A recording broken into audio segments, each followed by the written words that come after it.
Jai Shri Krishna Chaitanya.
Hare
The lotus feet of our spiritual master are the only way by which we can attain saint in devotional service. I bow to his lotus feet with great honor and reverence. By his grace one can cross the ocean of material suffering and obtain the mercy of Krishna. My only wish is to have my consciousness purified by the words emanating from his lotus mouth. Attachment to his lotus feet is the perfection that fulfills all desire. He opens my darkened eyes and fills my heart with truth and knowledge. He is my Lord and protector. From him ecstatic brain remains. By him ignorance is destroyed. The Vedic scriptures sing of his character. Our spiritual master is the ocean of mercy. The Lord wants us to serve the devotees. O Master, be merciful unto us. Give us the shade of your lotus feet. Fame spread all the worlds. Srila Prabhupada ki jai.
Very nice.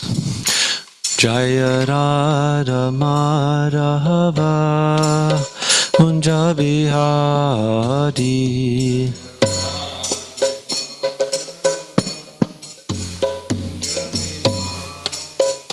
Jaya Radha Madhava Kunja Bihari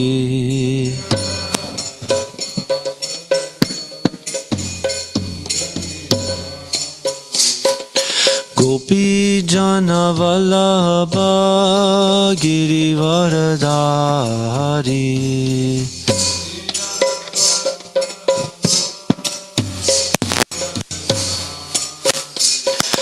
Gopi Jana Vallabha Girivaradhari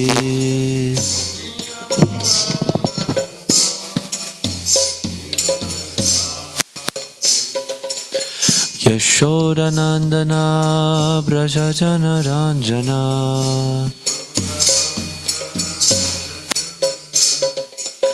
Yashodanandana Brajajanaranjana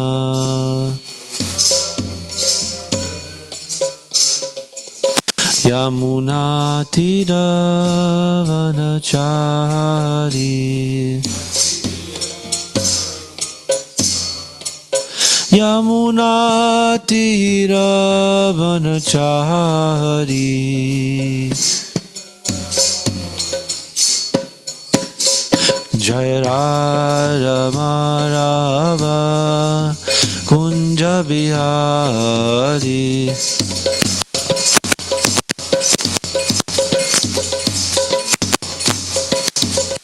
Jaya Radha Madhava Kunja Bihari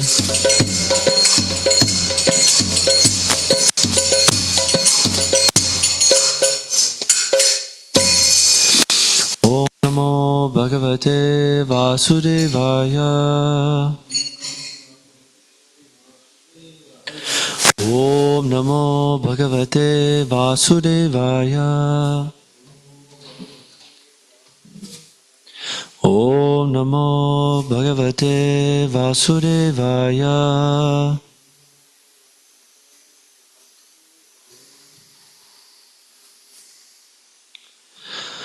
Srimad Bhagavatam, Canto number 3, Chapter 23, and today we'll be studying text number 17.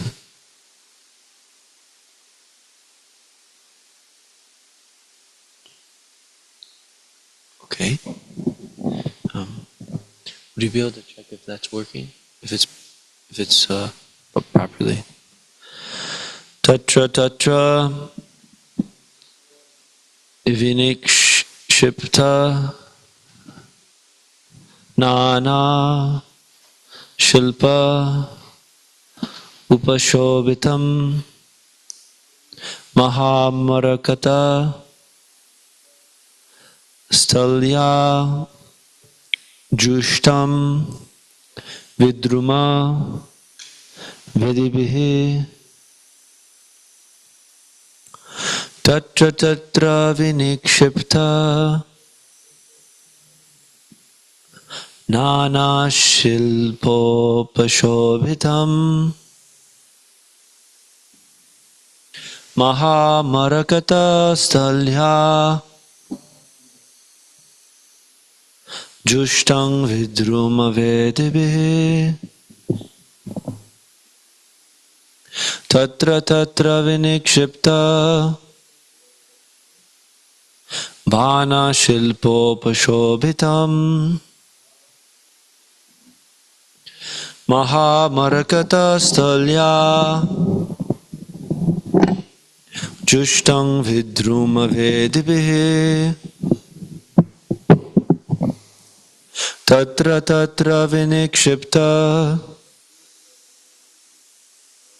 Nana shilpopashobhitam Mahamarakata stalya Jushtang vidruma vedibhi.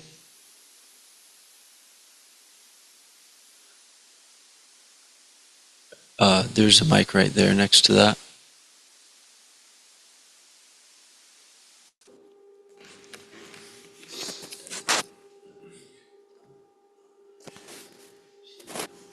Okay, Gurudev, we can hear you now.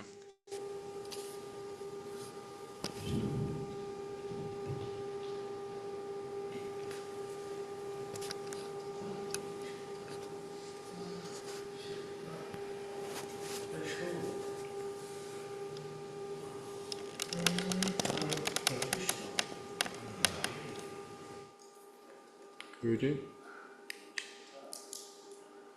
Gurudev, are you ready?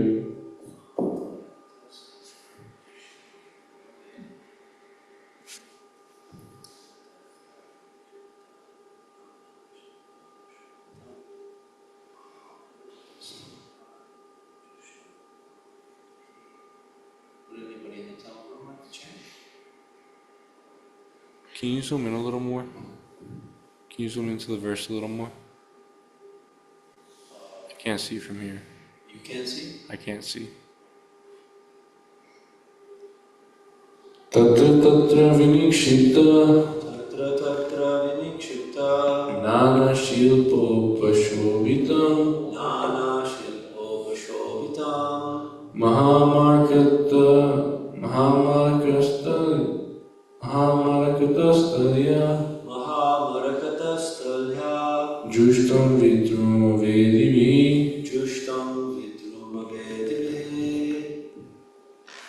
Tatra tatra vinikshipta Tatra tatra vinikshita Nana shipopa shobhitam Nana shilpo pashobhitam Mahamarakata stalya Mahamarakatastalya Justam vidruma vidihi. Jushtam vidruma vedivi.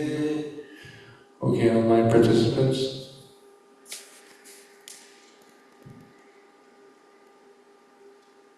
तत्र तत्र विनिक्षिप्ता Tatra vinikshita नानाशिल्पोपशोभितम् Nana shilpo pashobhitam महामर्कतस्थल्या Mahamarakatastalya जुष्टं विद्रुमवेदिभिः Jushtam vedivi. तत्र तत्र विनिक्षिप्ता vinikshita नानाशिल्पोपशोभितम् Nana shilpo pashobhitam महामरकटस्थल्यम् Mahamarakatastalya जुष्टं विद्रुमवेदिभिः Jushtam vidruma vedivi. तत्र तत्र विनिक्षिप्ता Tatra vinikshita नानाशिल्पोपशोभितम् Nana shilpo pashobhitam महामर्कटस्थल्या Mahamarakatastalya जुष्टं विद्रुमवेदिभिः Jushtam vidruma vedivi Tatra tatra vinikshipta Tatra vinikshita nana shilpo pashobhitam Nana shilpo pashobhitam mahamarkatastalya Mahamarakatastalya jushtam vidruma vedibihi. Jushtam vidruma vedivihi. Hello, Hare Krishna. Tatra tatra vinikshipta Tatra vinikshita Nanha shilpo pashobhitam Nana shilpo pashobhitam Mahamarkatastalya Mahamarakatastalya Jushtam vidruma vedivihi. Jushtam vidruma vedivi.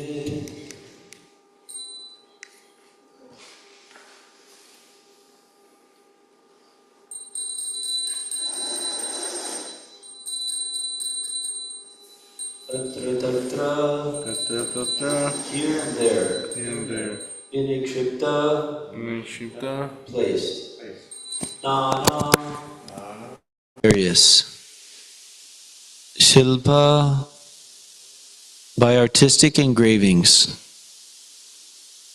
Upashobhitam extraordinarily beautiful Mahamarakata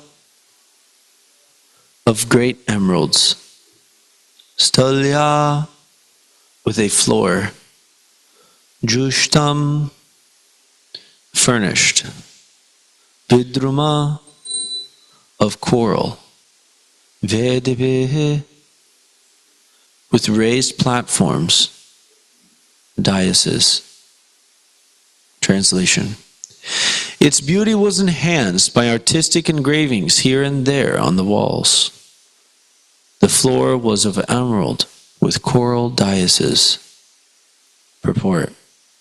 At the present moment, people are very proud of their architectural art, yet floors are generally decorated with colored cement.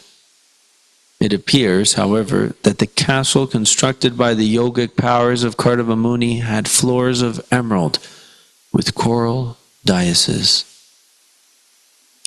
So I'll continue reading here.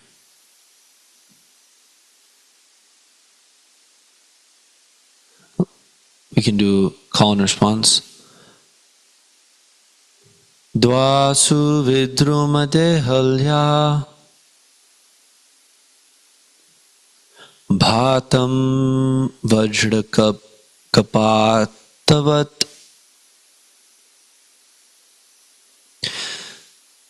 sikhareshvindarayan nileshu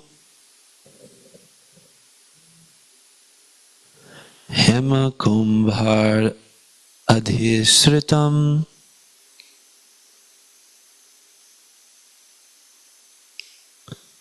The palace was very beautiful, with its coral thresholds at the entrances and its doors bedecked with diamonds. Gold pinnacles crowned its domes of sapphire.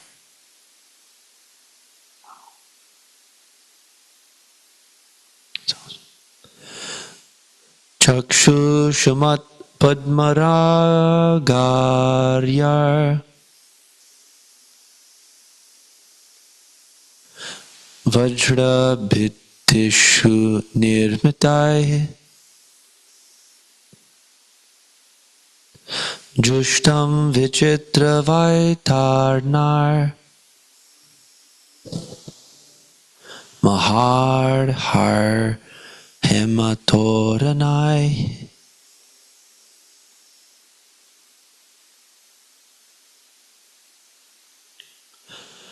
With the choicest rubies set in its diamond walls, it appeared as though possessed of eyes. It was furnished with wonderful canopies and greatly valuable gates of gold. Purport.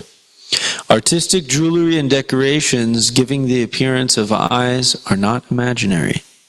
Even in recent times, the Mughal emperors constructed their palaces with decorations of jeweled birds with eyes made of valuable stones. The stones have been taken away by the authorities, but the decorations are still present in some of the castles constructed by the Mughal emperors in New Delhi. The royal palaces were built with jewels and rare stones resembling eyes, and thus at night they would give off reflective light without need of lamps.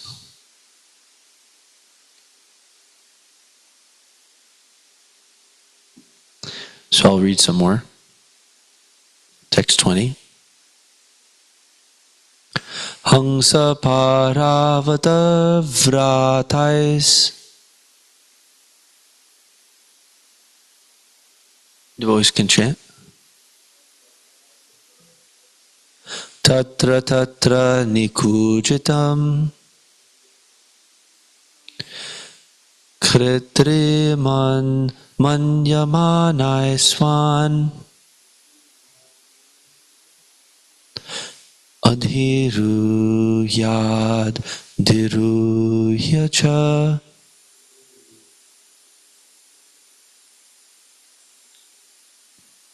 Translation.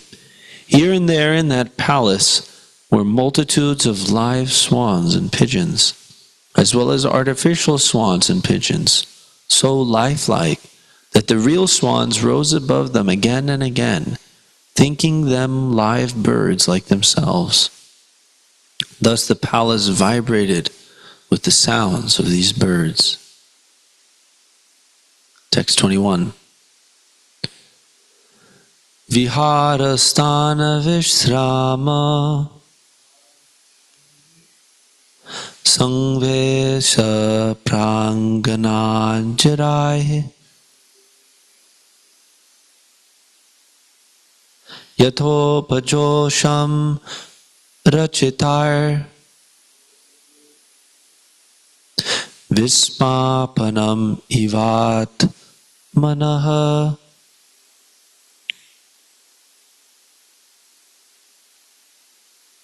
Translation.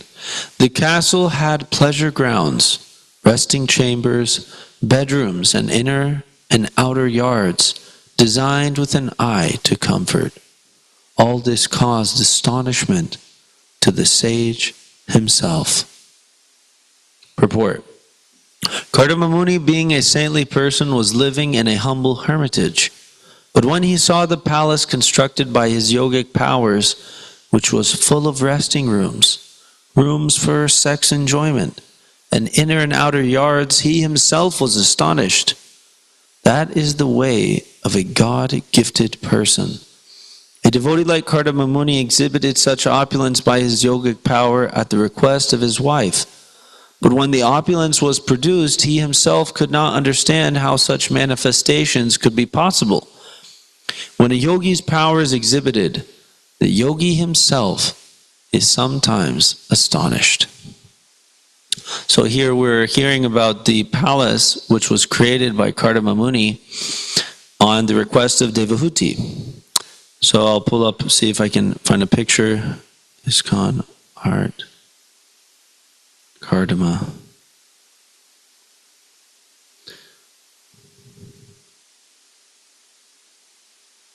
So this is a photo here. It's not in high res though.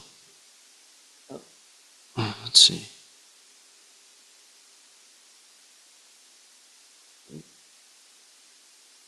That's not what we want.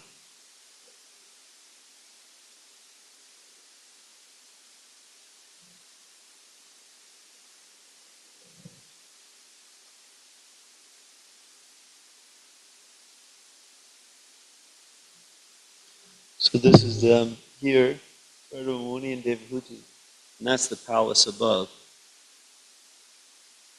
It's a flying palace in the sky, and Kardamamuni was so powerful that he actually didn't even understand how he could make such an amazing palace. So he was living in a hermitage with his wife for a long time, and he was serving her. She was serving him. So he's a yogi. His only business is to worship the Lord, actually, through meditation processes. In that age, in Satya Yuga, the process for worshiping the Lord was different than it is now. And that's reasonable. In those times, the human society on the earth planet, they lived 100,000 years comparatively to the time which we spend now. Now, there's a relative time factor. So basically, for them, it feels like it's 100 years. But if we take the time according to our calculations, then actually it's much longer. It's 100,000 years lifespan.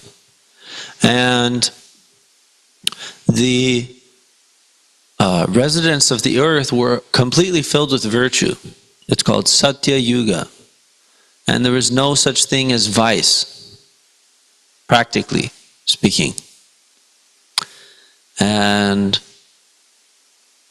Kardamamuni was engaged in worshiping the Lord through this process of meditation and austerities, penances within the forest in his hermitage, his little cottage, and this amazing emperor came and brought him the most beautiful princess in the universe as his wife.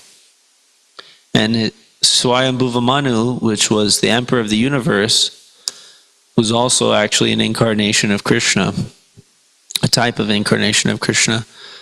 He told Kardamamuni, he said, I know that you want a wife, so you should accept her, because you're not going to get a good chance like this again, to have this type of wife.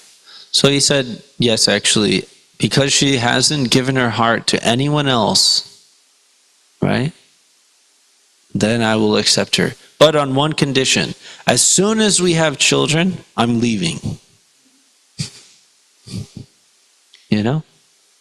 And because he had his yoga business to do. So we have to hear a little bit about how we would apply that example right? Which I can explain. But at this point in the Leela, at this point in the history, Kardama Muni has been served very faithfully by his wife, who was a great princess, who decided to live as if she was just some simple village woman without any opulence. And she became very, very thin and, relatively ugly, compared to how she was when she was presented at the marriage proposal, because she had been working so hard with, to collect food or to help with the fire, to, just clean the little hut, and they're in a forest, so she was used to living like lavish. So then she says, well, now I want to have a child, so you should make me beautiful to yourself. How are we supposed to procreate if you have no attraction to me? Right? And it was discussed that if the attraction for that the male feels for the female is more, then there surely will be a male child, which is born. And if the woman has more physical attraction for the husband, right, then at the time of procreation, then there will be a female child born. Right? Or there may be a female child born. That's how Prabhupada writes it in the purport. And this is very interesting. So, Prabhupada actually described that there's a science that the Vedas give on how the woman can increase her attractiveness at the time of procreation so that there will be a male child who's called Putra. Putra means Put. Put means hell. Put. So there's Put and Pu and Tra. This Tra means to deliver. Just like we say mantra. Mantra. Mantra means mind. Mind. Mana. Manas. Mind. And Tra, to deliver. Trayate is to deliver the mind from material contemplations to transcendental contemplations. And that's why we say, Prabhupada, Krishna says, Man mana, bhava mad bhakto madhyaji mam namaskuru. You should always think of me, Krishna tells Arjuna. That's the essence of the instructions of Gita, is to always think of God, always think of Krishna. Saying, man mana, place your mind upon myself. Right? And then Prabhupada describes, these boys and girls, they are actually doing that because they're always chanting Hare Krishna. Right? They're always thinking about service. So this is actually the benefit of engagement, being fully engaged in Krishna's service, and specifically keeping the transcendental sound vibration going. Is that when we hear Krishna, then we're actually thinking of him because his name is him. That's how special he is. His service, his prasadam is him. His form in the temple is him. It's not a representation, it's personal. He's personally present through those means, through his words in the Gita, and through also the devotees. So think of Krishna. And Tra, so we are thinking of so many other things. Mantra is a perfect way to start delivering our mind from those contemplations into the Krishna contemplations. Right? That's why it's called mantra. So then, I brought up this mantra because we were speaking about this another word with tra. What was it that I was speaking about? Putra. Nice. Thank you so much. Prabhu's always a good listener. So Putra, to deliver from hell. So the son is meant to actually perform religious duties, according to the Vedas, he performs religious duties. And if there was some sin on the part of the forefathers, he's able to actually absolve all of them of their sins by his religious performance. That's why he's called Putra. He delivers them from hell. Right? And that's why specifically, especially kings, there's a natural tendency within kings that they want to have some male child to pass on the kingdom to. You know? And according to the Vedic system, that was the law given by Manu. Right? That the eldest male son will take the kingdom after the father passes on his kingdom, you know. He will become eligible for the coronation and, you know, be the rightful heir to the throne, is the eldest son. And according to the Vedic system, a female child or a princess or a woman at the age of marriage would actually be sent away from the father's home to live with the husband's family. You know, so if a king just has daughters, then he will send his daughters to the other kingdoms, right? And he will still not have somebody to pass on his kingdom to. So in the Bhagavatam, there's different stories like King Chitraketu. King Chitraketu was very, very anxious to have a son, and he was so anxious that he accepted what's called Harsha Shoka. He said, this son will be known as Harsha Shoka, which means enjoyment or pleasure and pain, both. And he said, I don't mind. Give me a son. So, are you sure? Yeah, don't worry. I know what I want. Yeah? Wonderful. So we'll have a comment from Mar.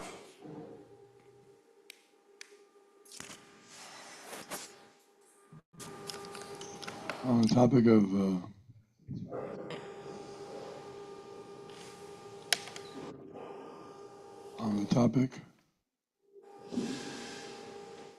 in here, Yes, we are here. on the topic of marriages, it was also possible that if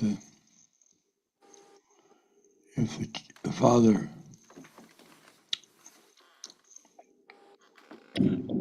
if he was giving his father who was receiving, father of the princess, how did it go?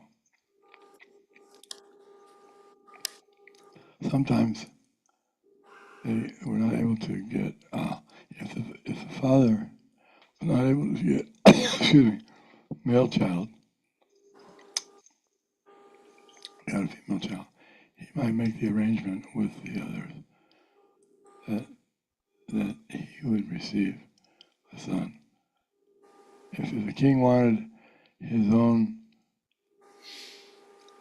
he wanted the grandson to be in charge of the kingdom, like that. There were some arrangements that he could make that, as long as it was planned out ahead of time, that the son will take the throne or the daughter will something.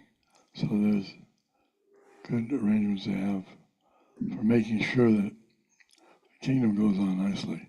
The rule is nice, and the qualified people are there. Sometimes, if the offspring was not suitable for becoming the king, then he would not be chosen. It wasn't that he automatically primogeniture by law of. Normally, the king, the eldest son, would be the most qualified, but in some cases he wasn't, and so he would not get the throne. They would hand it to a more qualified person. Thank you.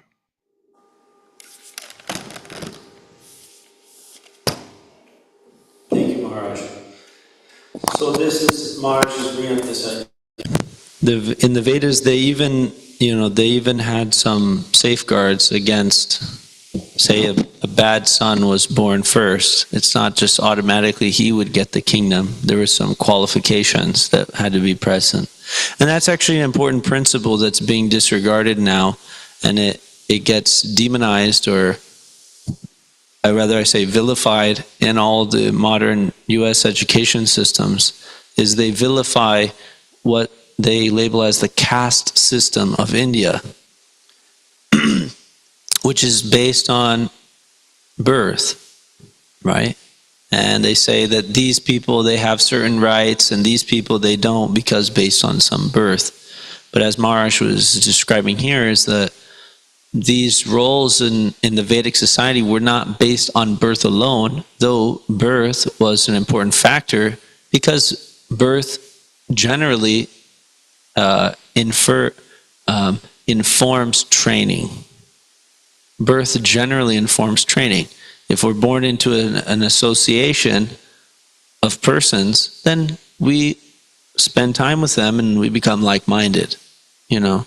So if one was born as a king's son, then generally the father would try to train him up as a king, right? So, but nowadays such training is actually absent from this Vedic society, and therefore the class system, which is based on training and action, means practical exhibition of certain qualities, that has degraded into the caste system, which is based simply upon some rubber stamp. You are a XYZ, and then you get some, you know, privileges or lack of privileges, or so on and so forth. So the Vedic system is not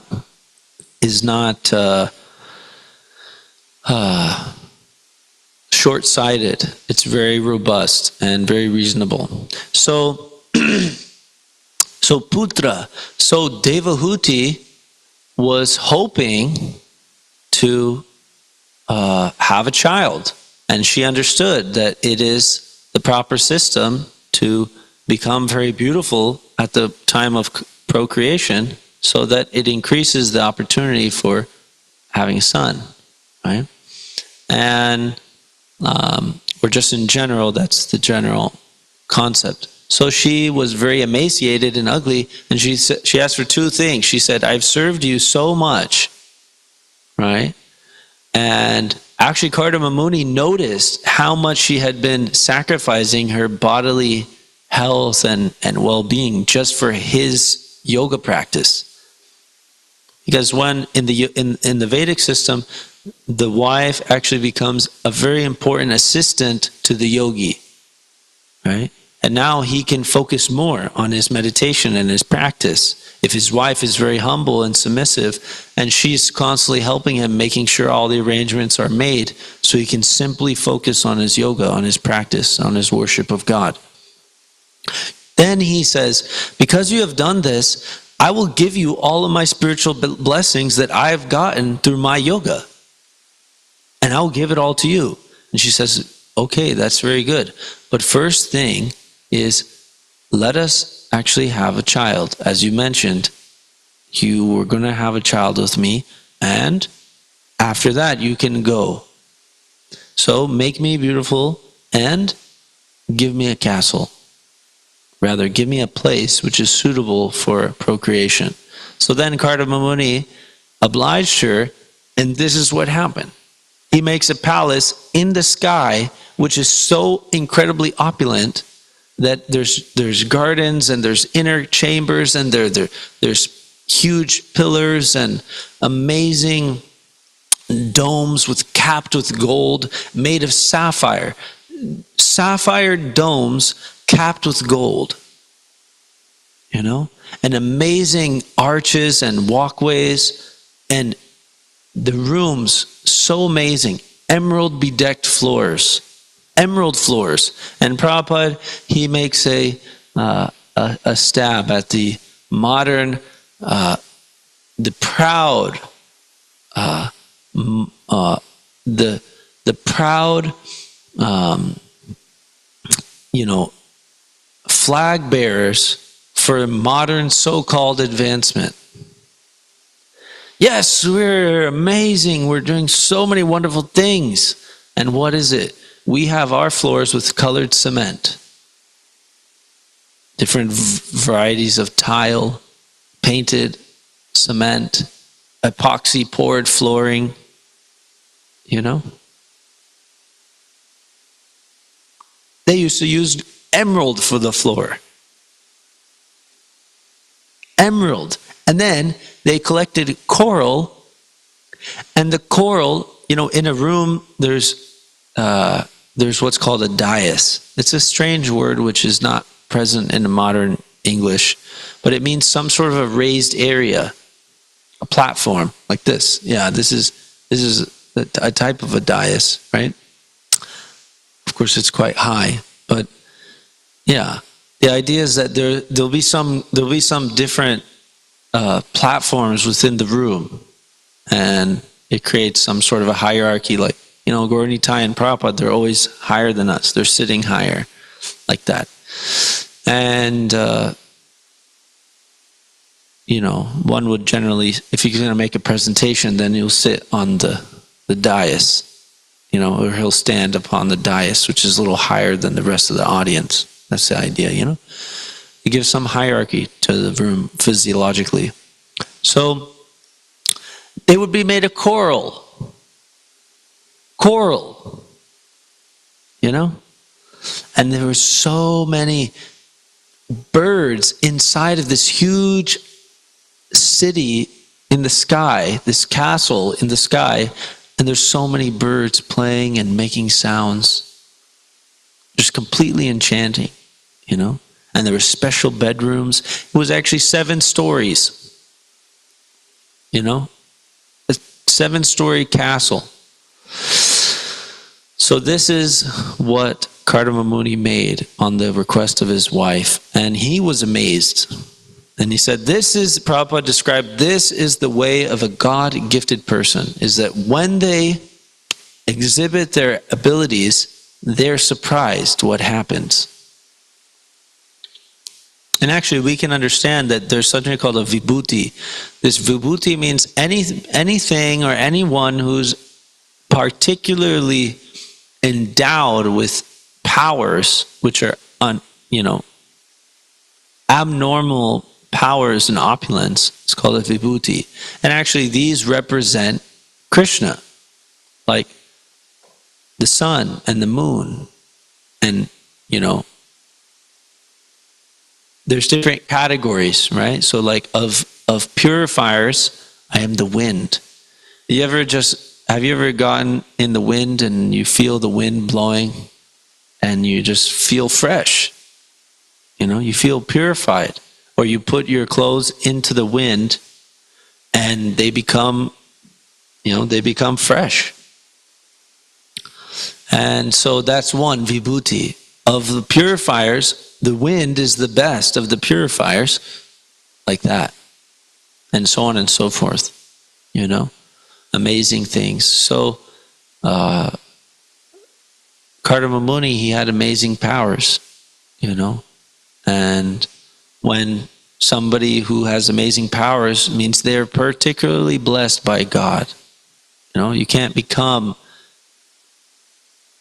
powerful and opulent in this material world without God's hand. But one who's intelligent knows, I have to use these powers for Krishna's service, because he's actually the owner and he's the one who gave me the gift. Okay, so thank you very much. Would anybody like to add to the discussion real quick? Anything stand out? Okay.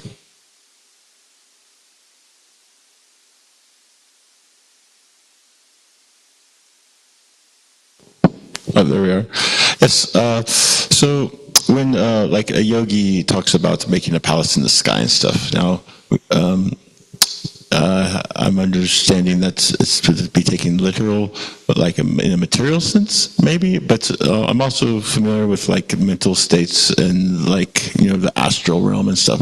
Are we to be understood that it's the actual physical palace in the sky, or should it be understood maybe it's more ethereal or more of a subtle realm that he's doing it in a mental state?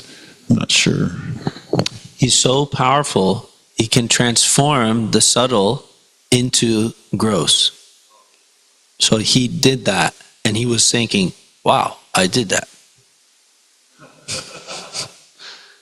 His wife asked him, make a place where we can have procreation. And he said, yes. And he thought about it, and that's what happened. He actually made it, but he was in the Satya Yuga, so they had a lot of powers. But that's actually mystic power, is to transform the ethereal and the mental, the subtle, into the gross. That's one of the mystic opulences. So in this case, he actually manifested a castle in the sky, and many times we spoke about it, Prabhupada gave a purport where he says, many times we have a castle in the sky, which means, it's a phrase which means something which is far-fetched and unreasonable. So manifesting a castle in the sky is a type of a castle in the sky idea. But he actually did it. That's what makes it so amazing. And it shows that Kardama Muni was a bhakti yogi. He was completely focused on serving Krishna with devotion, but his means was similar to that of, what we think of meditational systems like breathing and so on and so forth. But he was a bhakti yogi. So this goes to show that of all the yogis, yoginam api sarvesham madgatena antaratmana shradhavan bhajate yomam yome